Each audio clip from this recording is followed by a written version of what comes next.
Welcome, my Liberty.me friends and other friends that are watching for our Sunday night book discussion. Tonight we're talking about Hayek's Denationalization of Money, a 1974 book that really represented the culmination of this man's ideas. He had been thinking about money for his entire career. Back in the 1920s, he was writing with Mises as his top guy at the Institute for Business Cycle Research. He wrote some large monographs about the subject. He moved to Britain, published Prices and Production, Monetary Theory and the Trade Cycle, several other books on money, became a kind of a global phenomenon, something of an alternative to John Maynard Keynes.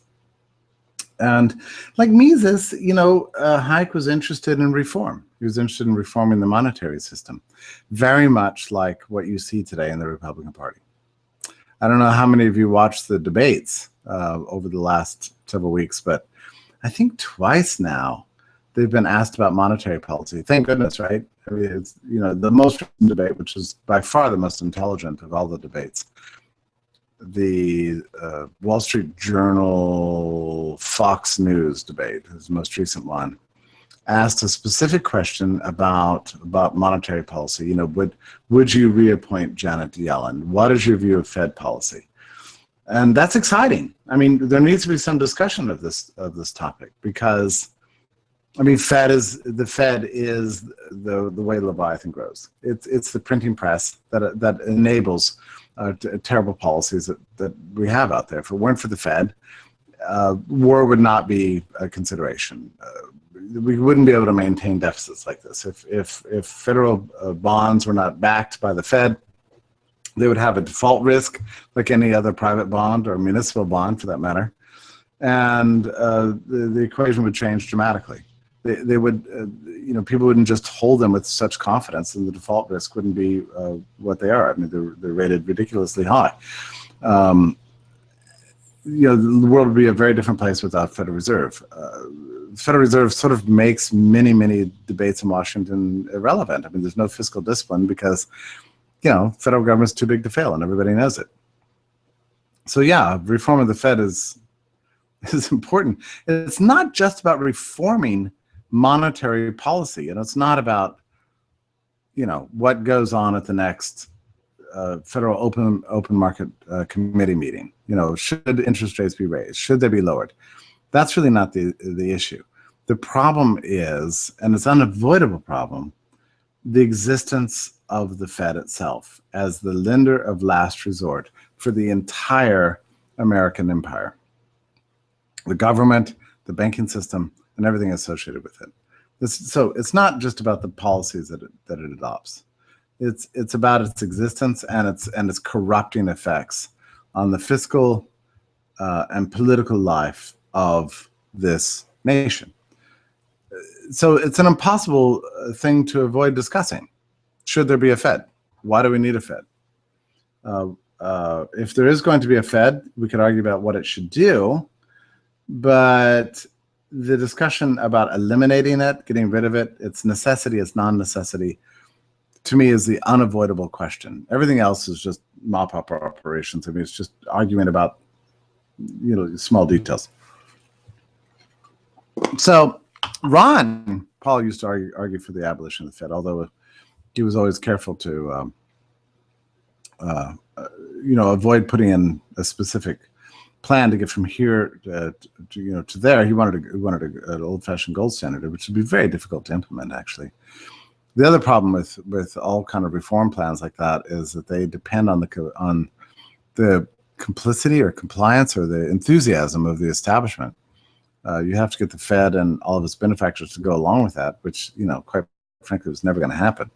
That's a great problem with all plans to reform the Fed. Anyway, so the candidates were asked about this. And I think Rand Paul gave the best, he could have just said, look, we don't need a central bank. Let's abolish it. Could have said that. No, he probably believes that. Instead, he took the tact of saying the Fed should not be controlling interest rates any more than the government itself ought to be controlling prices, since interest rates are the price of money. It was a good answer. It was good. he talked about the Fed as responsible for the rise of inequality. And that was interesting because all the candidates were asked a question about inequality. Is it a problem? Is it not? And Rand used the occasion. He said, well, you know, it's not possible to talk about wealth inequality without talking about the 1% as being essentially clients of the Federal Reserve, by which he meant, I'm not sure he explained it as well as he might have, by which he meant the Wall Street banking firms and bond dealers and large-scale financial companies that are dependent on inflationary finance. So yeah, that was a decent answer. He could have explained it a little bit more, but it was, you know, it's okay. And then the other guy was Ted Cruz, who seems very uncomfortable talking about the issue of money, actually. But you know, he condemned you know, the arbitrariness, Star Chamber of the Federal Reserve. He, you know, echoed some populist language about the Star Chamber. Oh, they're operating in secret and blah blah blah. We need a gold standard, he said. He said we need a more stable, predictable, solid, firmly rooted Federal Reserve policy, ideally tied to gold, I think he said. It was a kind of a meandering comment, and I'm not sure he has any clue what he's talking about, but that's what he said. To sort of, you know, throwing out buzzwords to capture the constituents. That it's nice to think there's a constituency out there that wants to reform the money. I'm not sure how big it is, but anyway. And then Kasich, I don't know if you remember this from the debate, weighed in with a funny comment.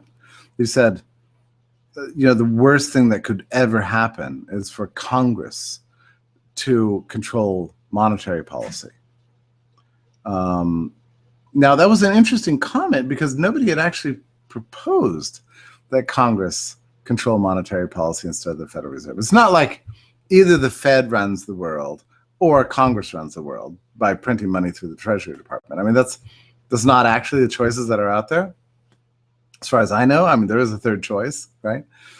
But Kasich, you know, is rather sophisticated and knows that a great deal of the bipartisanship associated with attacking the Fed, it's weird. It's like it's split in two parts. Half the people want sound money, gold standard, type money, hard money, restrain the Fed, take away its power, and make the dollar good as gold, or make it rooted in something real, blah blah blah, or maybe this sort of Chicago style quantitative control, quantity theory of money. I mean, so you just, you know, raise it on a specific level according to some standard, whether it's nominal GDP or, you know, whatever it is. You know, have the Fed adhere to a certain standard. That's one camp. And then the other camp is the populist left that hates the guts of the Federal Reserve, not because they're too loose, but because they're not loose enough, right? So Kasich knows this. So this coalition has always been working together to kind of like audit the Fed, or, you know, harass the Fed, or, you know, integrate the Fed, or, you know, just denounce the Fed or whatever. But they have two totally different, you know, perspectives on what the problem is. One side says too loose, the other side says not loose enough. And the people that say not loose enough, I mean, they're basically the successors to the old silver movement from the 1880s, the populist silver movement from the 1880s and 1890s. You know, they're sympathetic with the debtor class. I just think government ought to print endless amounts of money, or in the case of the free silver movement, you know, just base the dollar on silver, not gold, and have endless inflation. That this is the way to free the debtors from the control of the banking class or whatever. So a lot of the critics of the Fed come from the far left. I mean, this is why Ron Paul and Bernie Sanders used to work together on Fed legislation. You know, well, this is an uncomfortable mix because, you know, I mean, under those conditions, let's say, you know, they both agree, you know, put their fingers on the plug and pull it on the Fed. What happens then? You know, you got half the people wanting Congress to control it and create a Weimar-style inflation, which is in fact what would happen, and the other half wanting to tie the dollar to gold, which would create a hardcore, you know, extreme deflationary policy that would, radically change everything about federal finance and Wall Street and the functioning of the world. I mean, these are opposite, points of view. I don't know what to compare it to. But anyway, the completely different camps.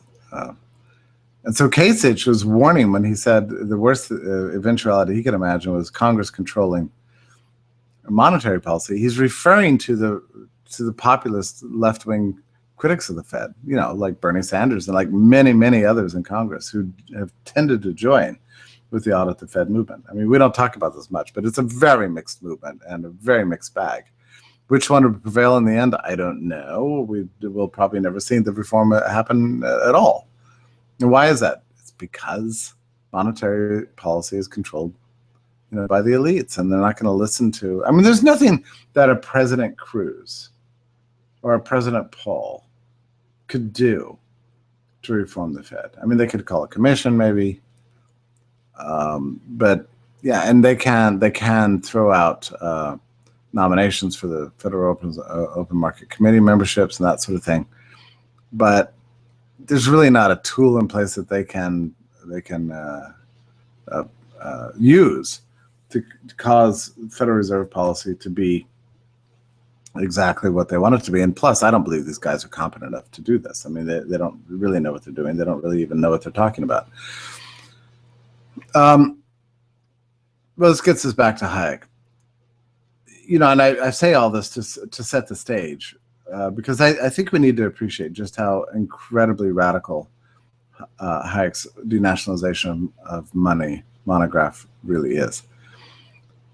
So he, like so many of his contemporaries, from Haberler to Schumpeter to Machlup to, there were so many. Just many, many dozens and hundreds probably economists around the world from the interwar period coming up to modern times had argued for radical reform of the money because, let's face it, the end of the gold standard in World War I, which is what unraveled the gold standard for the entire Western world, was a disaster. It was a disaster for the rise of Leviathan. It was a disaster for budget deficits, human liberty, everything. Central banking was a calamity, creating unrelenting inflation and business cycles, and like I say, bolstering government growth.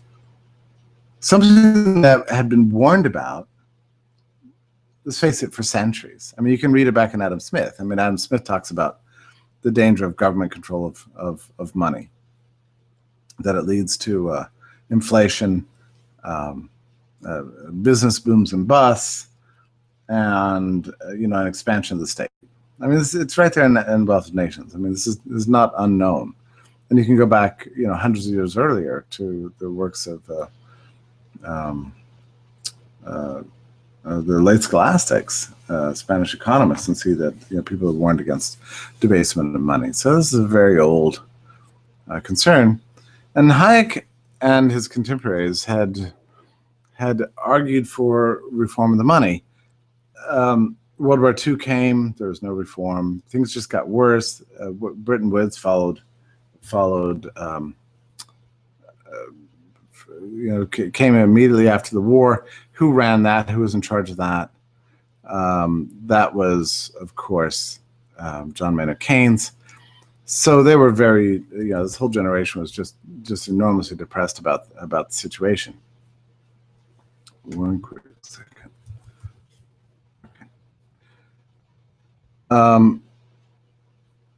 Bretton Woods fell apart, as you know. Gold was flying out to have a unified monetary policy requires a unified fiscal policy, as we're discovering in Europe. Bretton Woods imagined a world on the dollar standard, and the dollar itself would be internationally redeemable in gold without any attempt to kind of control fiscal policy. So once the fiscal imbalances came along and central banks began to operate in different ways, the gold outflows from the U.S. were getting so intense. Richard Nixon finally just shut the gold window and started this unprecedented experience, which he thought would lead to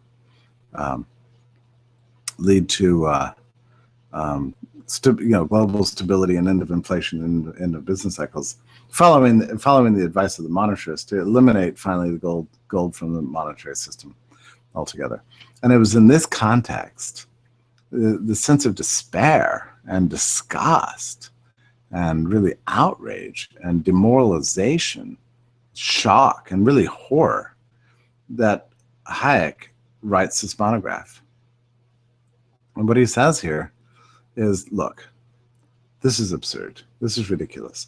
Government has no incentive whatsoever to reform the money. The central banks have their interest in keeping their power. The banks love the central bank. The government loves the central bank. The large financial dealers love the bond dealers, and large financial house loves central bank. The entire ruling class is living off this central banking racket. It's never going to come to an end.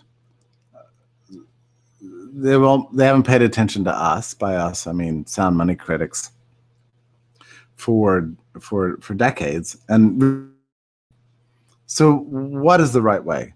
He said that, there's a number of principles. One is never trust government with a money monopoly. It just has to be gotten rid of. Yes, it's existed for 6,000 years, but it's a bad idea and it's got to go. Let's get rid of the government money monopoly. That was his first principle. The second one was outrageous. What he said was, look, there's no reason why government has to be the creator of currency. The private sector can create its own currency. And he was speaking about technology at the time. I mean, even, we're talking about the very early stages of kind of computers, and, the digital revolution, at least modernization, was on the horizon. Hayek saw the possibility that, especially with the elimination of the gold standard completely, that money would be ruined all over the world, and there would be some clamoring need for something new, a currency that actually worked, that was global and not national, that was stable, that maybe would increase rather than constantly decrease in value. Interesting prospect. And functioned better as a unit of count, a means of calculation, that would be, digital-ish in a way, that would be modern, and use all modern financial tools to obtain and retain its value. And he speculated about this. What he was talking about was really a kind of a monetary secessionism. We're never going to get control of this, of government's monetary policy. The reason government monopolizes money is for a reason, and it's not to keep money sound and working as it should. The purpose of government monetary policy is actually to ruin the currency on behalf of the elites. So let's forget it and move on. What he argued for was a complete separation between money and the state, but he said in the absence of that, maybe the private sector should just get involved, should just take on the task itself of making money. Let's just recreate it, reinvent it. Now, why wouldn't Gresham's law kick in? Why would anybody want to use a new money that was less inflationary than government money? I mean, wouldn't network effects cause everybody to adhere to the prevailing currency? Wouldn't people just hoard the new, better money, maybe, and continue to use the existing bad money because it worked? Well, Hayek thought that wasn't true. He thought that you could actually break the network effects of the national currency, provided this new currency that he was proposing, that somebody create, was that much better. And what would make it that much better? Well, if it were a global currency, you'd eliminate the transactions costs associated with constantly moving between currencies that were constantly shifting. It's impossible to do business calculations of multinational corporations with constantly changing currency valuations. And when you think of the way it used to be in the old Europe before the euro came along, it's very cumbersome for business. So that would be a marketing advantage of a new currency. What else? Retention of its value. You know, it wouldn't be inflated away. I mean, if you had been around in 1979, you would have liked to have had a private alternative to the dollar, because the dollar was losing 13, 14, 15% per year. Exchange controls. You know, if you got all your wealth in dollars, you can't get them out of the country. You know, the exchange controls are ubiquitous these days. So a new private currency might be able to avoid those things. So it'd just be a more functional unit, not just to hold, but to actually use. So he thought that a new private currency was capable of breaking the national monopoly. That's important, because if that were true, then we wouldn't have to use all these political capital and get a national movement to reform the money, which is a hopeless undertaking, he considered. We'd see the monetary reform take place by market means. Like the market would choose the new currency just because it's a better currency, and gradually abandon the national currency, or at least leave it on the shelf or use it for particular purposes like paying taxes or official business, that sort of thing. But otherwise, might rally around this new currency. Now, this is in 1974. Remarkable, right? So 30 years had to go by. Am I right about? No, 40 years had to go by before we saw anything remotely resembling an attempt to implement his program. So there were some attempts, though, I must say. Throughout the 1990s and 2000s, there were attempts to create private currencies. I mean, one of the more notorious ones was the attempt by Bernard von Nothaus to create a what he called the Liberty dollar. So he created a new silver a coin as a company, tried to get it monetized. He had a limited amount of success, actually. It wasn't entirely unsuccessful. There was a lot of silver trading going on. They provided storage services in exchange for paper notes, which is a red flag in this world, but there's no reason to think that Bernard von Nothaus was doing anything fishy. He was kind of a pioneer. I mean, it's sort of a rather amazing thing. And there were a number of alternative currencies that popped up really in the 1980s and 1990s and the 2000s. They were trying to compete with the dollar. Some of them crazy, some of them scammy, some of them cranky, some of them legitimate. But, they all faltered for one or another reason. One was government would crack down on them, right? Bernard von Nothaus was cracked down on for, I think, under a counterfeiting law or something like that. He never went to prison, by the way. He was convicted and never sentenced, which is funny. He's a really nice guy, by the way. Brilliant man, actually. But the feds came down on him because he created a dollar and thought he was trying to fob it off as the US dollar, which is funny because his whole marketing was not that this is a dollar. There was an alternative to the dollar. Also, what's with the US government? I mean, there are dollars all over the world. There's an Australian dollar, a New Zealand dollar, Canadian dollars, dollars everywhere.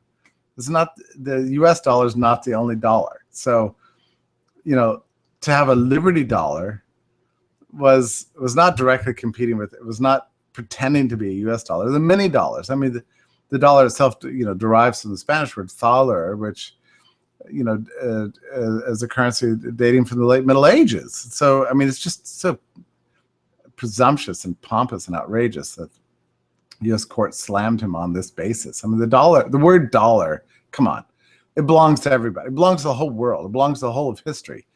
So the word's 500 years old. I mean, it's just utterly crazy that he was slammed for this, especially since he marketed his Liberty dollar as being not the U.S. dollar. So for him to be convicted for pretending this is the U.S. dollar, anyway, you don't expect rationality from the U.S. government. But anyway, it didn't. But others failed for other reasons. They all had the problem of being centralized companies, privately held, which actually it was consistent with what Hayek had speculated about. Hayek talks in his monograph about his own version of how this monetary reform what happened would be to get one of the big banks that would just create a new currency that itself would be called the Chase National Note, or whatever it would be. Issue it and back it by the assets of the bank itself, and let it float against the dollar, as a possible means of exchange. Same as a stock certificate or something like that, or maybe some other bank would cobble together a unit. Maybe an investment firm would cobble together a unit based on a stable portfolio of commodities, that it would index, and its new currency would follow this index.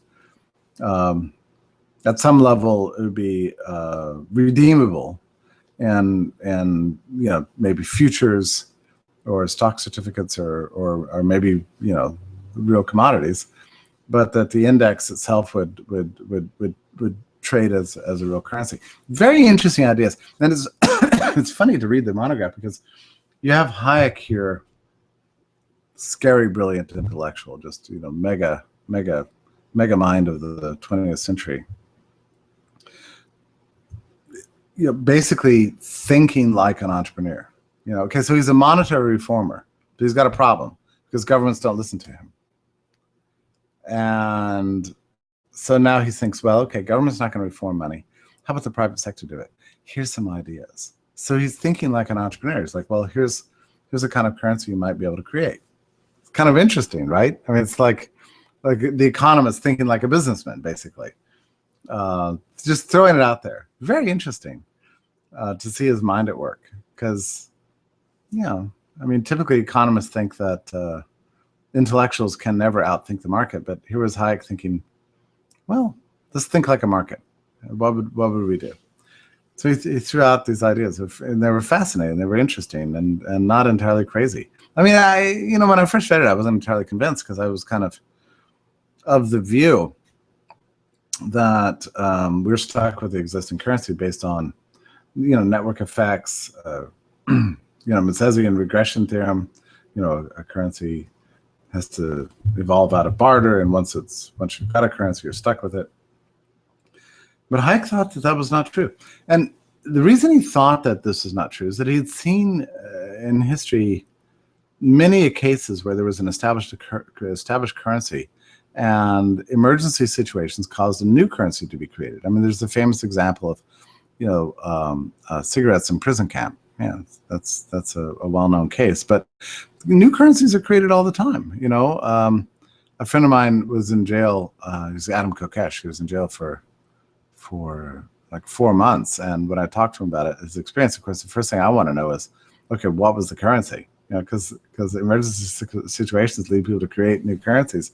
He said, oh, well, that's easy. It was ramen noodles. That's what people use as the currency. It had a certain value. So you'd acquire. What is a currency? What is a money? It's something you acquire, not because you want to consume it. You don't want to make noodles. You get it because you hope to be able to trade it for something else that you do want later. So it obtains a value not just in consumption, but also in facilitating trade. That's what money essentially is. So monies are being created all the time. Anytime you acquire something with the hope that you can, not to consume it, but the hope that you're going to be able to trade it for somebody else, it's in effect working as money. Hayek's view is very interesting here, and it's worth rereading because we tend to, I think, think that something is either a money or it's not. So something is either a consumption good or a production good, or it's a money. And when it's a money, everybody recognizes it as a money in all places. But Hayek says that's not true. Hayek wants to put money on a big scale gradient, from first attempts to make it money, a small trading group treats it as money, more and more people catch on, it ascends up its level of status in terms of valuation relative to other commodities. The circles in which it's more and more useful, widen, and then finally all the way at the end you get something like the U.S. dollar, which is universally recognized as a money. But this process between the two can take years, and it can take an unpredictable path. We don't know. So when I read this from Hayek, I thought, well, yeah, that's very interesting. How does that compare to Menger's views? So I went back and reread Menger 1892 monograph, I think it is, called On the Origin of Money. And that turns out that's exactly the way Menger describes the origin of money. It's an entrepreneurial process of trial and error. Here's a proposed money: salt, shells, wampum, whatever, cigarettes, candy, Tide laundry detergent, like it was in Baltimore some years ago. And if it catches on, I mean, if you find some flaw in the money, it gets rejected. But if it's ever more suitable for monetary purposes, it gets more and more wider adoption, until it becomes a full-blown money on the other end of the scale. But there's a lot of steps in between this. So Hayek was proposing this, and once you understand this, you begin to see the viability of his program, actually. Anyway, you know what I'm leading to here. What I'm leading to is the advent of digital currency. Now, digital currencies plenty of people tried to create them all throughout the 2000s. The problem with creating a purely digital currency is that it's infinitely reproducible. Once it's out there, you can always reproduce digits. Digits are infinite goods. There's no scarcity in digits. You can just replicate the code, and you manufacture an inflation immediately. And next thing you know, money is the second it becomes valuable, anybody can reproduce it, and it starts becoming as plentiful as fall leaves. So that's a serious problem. So how do you overcome this? Well, it was Satoshi Nakamoto who in 2008 put out a white paper, October 31st, 2008, put out a white paper in which he proposed a solution to this. And the solution was a ledger on something he called the blockchain. The blockchain would be commonly owned by the whole of humanity, be open source. Anybody could adjust the code. Everybody would own the code. But the critical thing is that everybody would have access to the ledger. And the only way you would enter the ledger was with a double key, double private key cryptography. So you enter into the ledger with a public key. You send to a public key. Through public key, you can access the ledger, adjust titles of ownerships to digits on the blockchain. The blockchain would adapt, every 10 minutes or so to show the new configuration. The thing had to balance out perfectly. Everybody would have the same interest in seeing the blockchain work. So it was policed very carefully, both through complex algorithms and a protocol, and also by constant monitoring by people volunteering their CPU power to make the blockchain work. It was a brilliant and seemingly at first crazy solution, but the people who were involved in the space were actually very enthusiastic. And I'm talking about maybe 100 people, 200 people at most, in the first 2 years of its operation. When first the Genesis block came out in something like January 4th or something, 2009, it had no value whatsoever.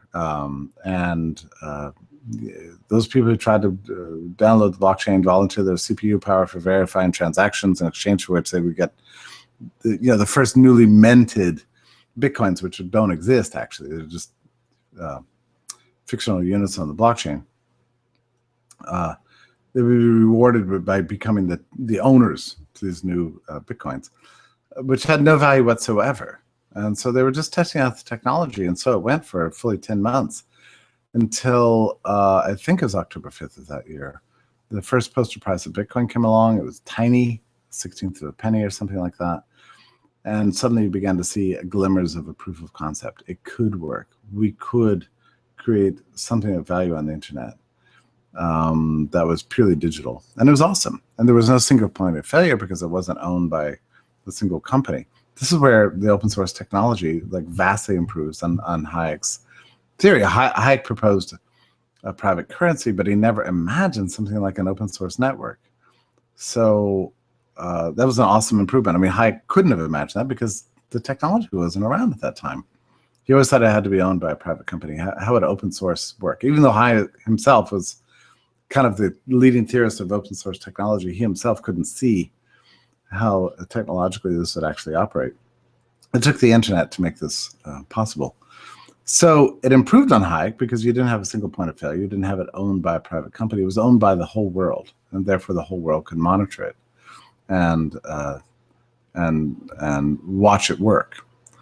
And gradually over time, Bitcoin, became rather amazing.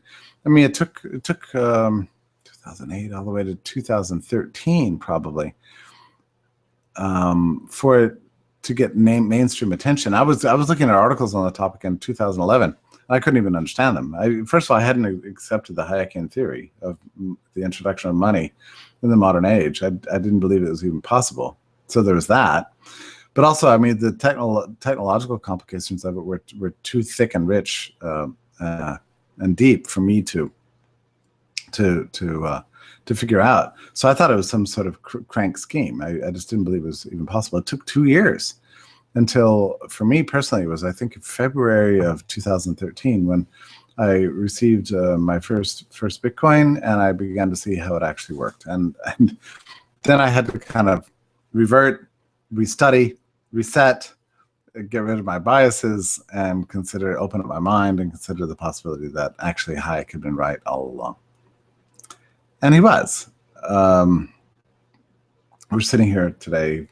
The exchange rate of Bitcoin is at, I don't know, 240 or something like that. Or I don't know. Maybe it's down to 2. No, it was 400. I think it's down to like 330 or something like that. I don't know. It's fluctuating in the 300s. But the point is that the price, it doesn't really matter unless you're holding Bitcoin and you're hoping to make a lot of money from it. Otherwise, it doesn't really matter. What matters is the proof of concept. It's possible to create a coin on the internet. Now, how do you overcome the problems of the network effect? I mean, many people are very happy with dollars. They seem to work. I mean, yes, there's high fees. Bitcoin has no fees. Yes, it's cumbersome to transmit money. It can take 3 or 4 days. Bitcoin's instantaneous. There are many aspects of this. But people are used to using credit cards and the dollar. So how do you overcome this? Well,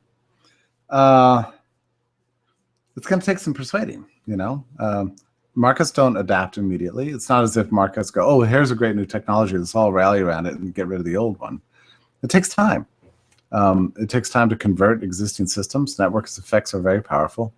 We're seeing that process take place. Every major bank, credit card company, financial company in the world is exploring blockchain technology now for a whole variety of purposes, from titles to remittances, accounting, internal budget keeping, all kinds of reasons. But I personally don't believe that this is what's going to turn it over. You're going to make the switch take place. As important as it is and as essential as it is that this is taking place, I don't think this is going to be the thing that's going to turn it. To me, it's going to be unexpected events. Like the refugee crisis is a good example. You've got people fleeing their countries to escape terrorism. You don't have access to banks. You don't have access to ATMs. How are you going to get money? How are you going to carry money? You can't go through this cumbersome process that you and I go through every week of being verified, know your customer rules, dealing with banks and having them, constantly monitor everything you're doing. You've got to have a different system. Well, Bitcoin is that system. The Syrian refugee crisis is a real opportunity. And many charitable organizations are now involved in trying to get Bitcoin to the Syrian refugees because it's actually a viable, useful currency for them. Another one is international remittances. Illegal immigrants or legal immigrants in this country want to get money home to their families. That's a really decent way to do it, rather than using, international ACH, which is, I don't know if you've ever used it, but it's beyond belief complicated. I mean, it's just to move money internationally. I don't know how anybody.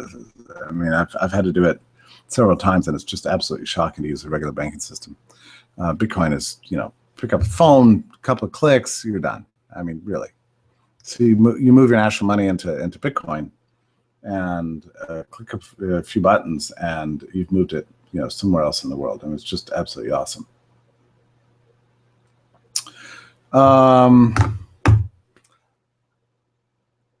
Yeah, another one is people escaping countries. So if you've got a lot of wealth in Venezuela or Argentina, whatever, and you want to move it out of the country, and you've got strict capital controls, move it into Bitcoin, and you're free. You escape the government. So these are very powerful reasons why Bitcoin could actually break the network effects of national currency. Not now, not next year, sometime in the next 10 years, who knows what kind of world we're looking at. I'm really convinced, actually, that cryptocurrency, and I think it is going to be Bitcoin. Bitcoin is the gold standard of cryptocurrency. Ultimately, as much as I love Dogecoin and all the rest of it, but Bitcoin is the thing. It's a better technology. It's vastly improved on national monies. It's amazing to experience it, because what you find is that we didn't know how old-fashioned national money had become. It's a century out of date in terms of technology. Our payment systems are half a century out of date, 60 or 70 years out of date. It's ridiculous. Cryptocurrency is a digital currency for the internet age. It's the equivalent of an app for money, basically. We don't adhere to phones on the wall that are owned by the government, and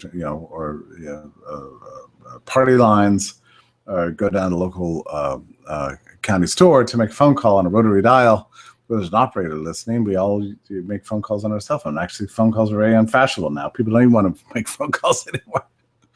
So why are we still using money from the past? It's an old-fashioned system. So yeah, there will be an upgrade, and it's going to happen. Nobody's going to take this technology away from us. It doesn't matter whether governments like it or don't like it, or people use it or they don't use it. It's a much superior technology. And so long as it's there, until something else better comes along, it's vastly better than the prevailing norm.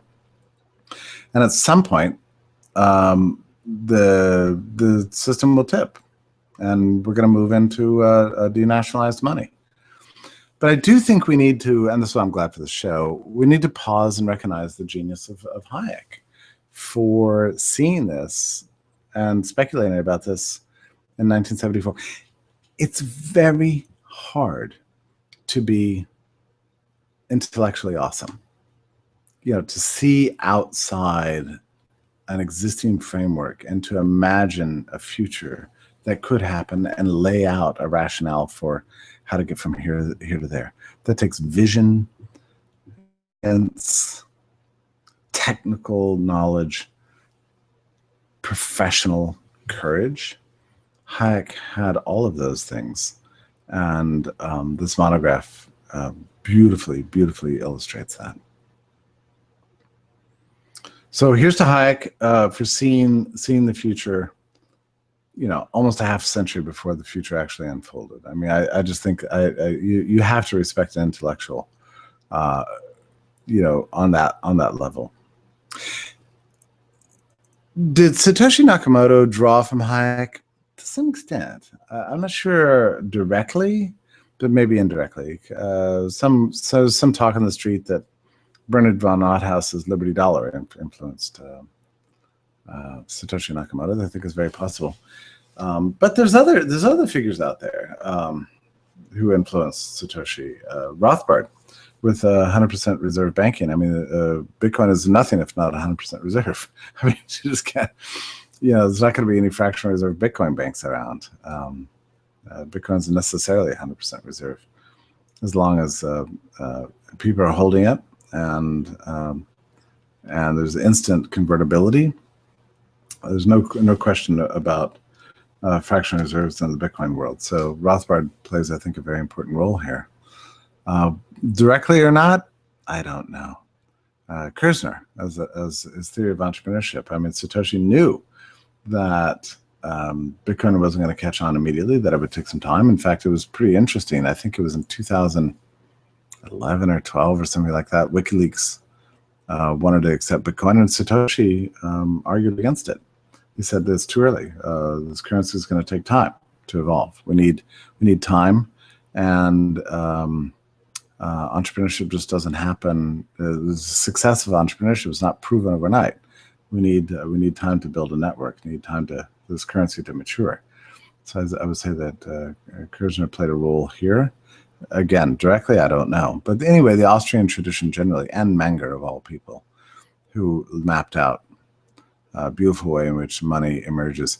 And for that matter, look back at Adam Smith, The Wealth of Nations. He talked about the origin of money in a way that might have influenced Satoshi. I don't know, but certainly there was a free market tradition in mind with Satoshi. I think it's really clear. You can see it in his writings. He wasn't an economist. He is a code theorist or just a coder, just a geek. But the ideas are in the air, and they had a big influence over him. You have to give credit to Satoshi too for jumping into this world and doing something that's seemingly crazy, and solving the technological problem that caused a crazy, loony, nutty, cranky idea to become robust, sophisticated, provable, and essentially change the world. Should he get the Nobel Prize in economics? Absolutely. I mean, if we knew who he was, he should get it. You'll have to pick it up in absentia. Anyway, if you want to read the text, the template that saw this so long before Bitcoin came out, have a look at Denationalization of Money, one of the bravest, most powerful, and interesting monographs in history. So what effect does Hayek's monograph have on the way in which the Republican candidates answered the question about the Fed the other day? I think in light of Hayek, they might have said something like, can you imagine? It's hard to even imagine. It's like an alternative universe. But Wall Street Journal reporter asks, the Republican candidates, what do you think about Federal Reserve policy? And they said, I don't think we need a central bank. Money ought to be managed in the markets, the same as tennis shoes, bow ties, suits, web applications. Money should need to modernize and be part of the stream of innovation and creativity that is part of the structure of the market economy. It ought to be global, and it ought to extend out of people's real wishes, not be imposed by states at all. That's the kind of monetary reform I'd like to see. Governments don't need to do anything. They just need to be tolerant of currency competition. And if the markets are allowed to work, markets will beat governments every time. Can you imagine if a Republican candidate said something like that? It would just, minds blown, right? Wow. Wouldn't get elected, but it'd be a wonderful way to say what's true. Also, I think it's accurate. I think I think that's where we're headed. That's our future.